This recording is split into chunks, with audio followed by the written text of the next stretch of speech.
Attention mga SSS members at SSS pensioners, kakapasok lang SSS advisory, dapat ninyo itong isettle para maiwasan ang mga penalty at charges. Ano ito, mamaya-maya pag-uusapan natin sa video na ito. Hold up.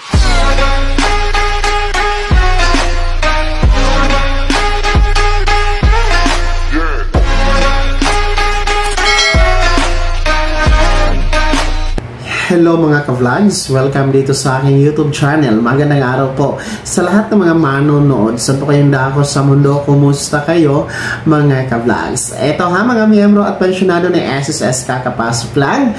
Importante yung anunsyo at advisory. Dapat masettle ninyo ito para maiwasan ng mga charges at iba pang penalty. Mamaya-maya pag-uusapan natin. Pero bago ang lahat, kung bago ka pa lang dito sa aking YouTube channel o di kaya hindi ka pa nakasubscribe, click nyo muna ang ating subscribe button na nasa baba.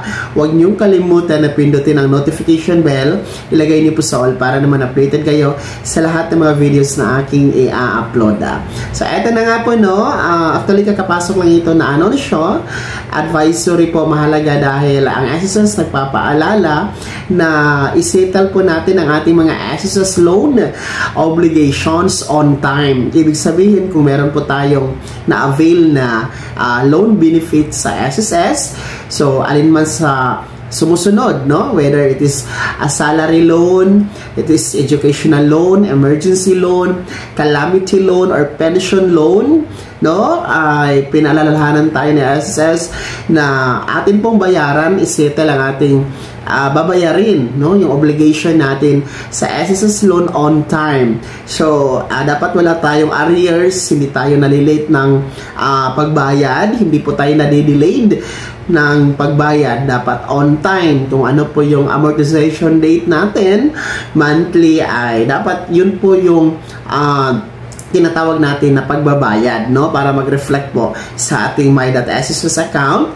na tayo po ay nagbayad on time ng ating SSS loan obligations. So para makatulong po, no, sa ating mga miyembro at pensyonado na SSS na on time po makapagbayad ng inyong SSS loan, andyan po sa inyong screen ang QR code. Pwede nyo po yung scan, no, para maka-generate po ng payment reference number or PRN, kasi kailangan natin yung PRN, no, or payment reference number kung tayo po ay magbabayad sa mga accredited partners ni SSS o di kaya po sa counters dyan sa mga SSS branches.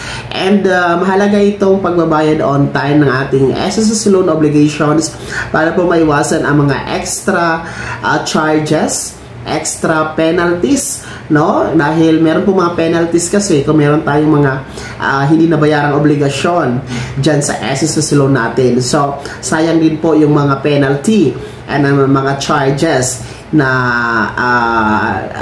dinadagdag po sa ating principal loan amount mga ka-vlogs. So isa po yung mahalagang paalala, no, advisory mula sa SSS na bayaran po natin on time ang ating SSS loan obligations. Kaya naman, mga miyembro at pensyonado na SSS, ano po inyong komento at reaction sa balitang ito? Ibahagi niyo po sa comment section na nasa baba. Bago ako magtapos sa video na to, kung gusto niyo po sumuporta sa aking YouTube channel, maaari niyo po i-click ang ating super thanks button na nasa baba.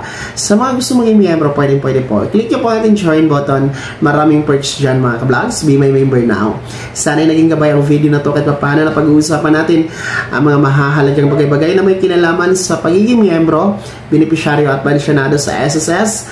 Kung hindi ka pa nakasubscribe dito sa aking YouTube channel, maaari nyo na i-click ang ating subscribe button na nasa baba. Huwag nyo kalimutan na pindutin ang notification bell. Ilagay niyo po sa all para naman updated kayo sa lahat ng mga videos na aking i-upload. Maaari nyo ding i-like ang video na to. At kung meron ka pa mga katanungan, maaari nyo i-comment sa comment section na nasa baba. Paki-follow na din po ang aking official Facebook page na nasa screen nyo. Muli po ako si Daniel Timpawan na nagsasabing dito sa aking YouTube channel, Pawang Katotohanan, at lahat totoo lamang.